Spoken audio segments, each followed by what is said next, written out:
kok suaranya terdengar asing ya? Itu tuh bukan suara Sus Ayu tuh. Dan ternyata Mbak Mariam ini juga menyadari keanehan itu, Wak. Dia dengar juga suara itu, tapi itu bukan suara Sus Ayu tuh. Aduh, merinding. Mereka saling pandang lah kan satu sama lain. Terus Mbak Mariam ini nanya lagi, Fitri, itu suaranya Sus Ayu bukan? Gak tahu aku, Mbak, tapi kok beda ya? Iya ya, aku juga ngerasa kok suaranya beda gitu. Nah, karena penasaran, mereka berdua akhirnya cobalah nengok ke belakang kan, ke arah sumber suara tadi.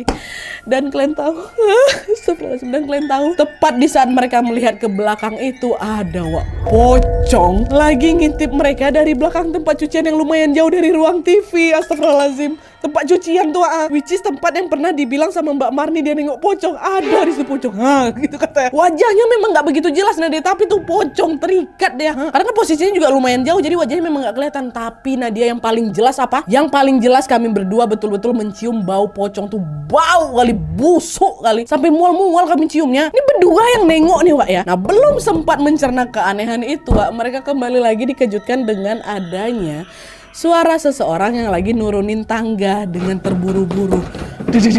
Kalian ingat kan, tangga itu kan terbuat dari kayu yang memang kalau misalnya diinjak nggak santai itu pasti berisik kan. Nah, ini kalau orang berlari kan pasti hentakannya lumayan kuat, nggak mungkin pelan-pelan tuh. Nengoklah lagi mereka ke tangga.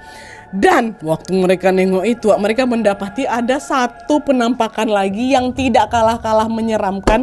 Dan ini lebih seram lagi, Wak. Ini kalian bayangin ya.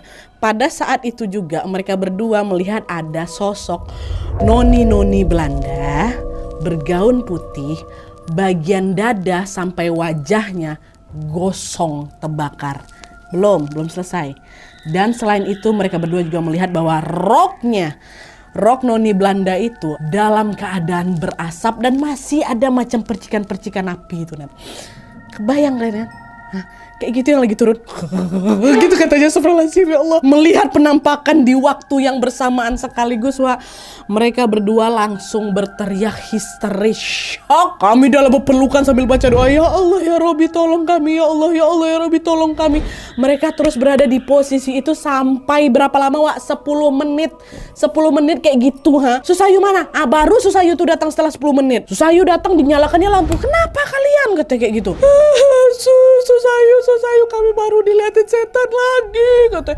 Astagfirullah, nggak ada penampakan, mana nggak ada, kata Sus Ayu kan. Sus Ayu nggak nengok. Dan waktu kami buka mata memang udah nggak ada penampakan itu, Nan. Ada tuh, diceritakan lah semua tuh sama Fitri sama Mbak Mariam kan. Tapi Wak, di sini meskipun mereka mengalami serentetan teror menyeramkan dari yang pertama si Mbak Marni tadi tuh, mereka bertiga ini sama sekali tidak melaporkan hal itu kepada majikannya Bu Lili sama Pak Raffi karena entah apa alasannya. Tapi yang jelas mereka tetap bungkam sampai akhirnya mereka bertiga ini sendiri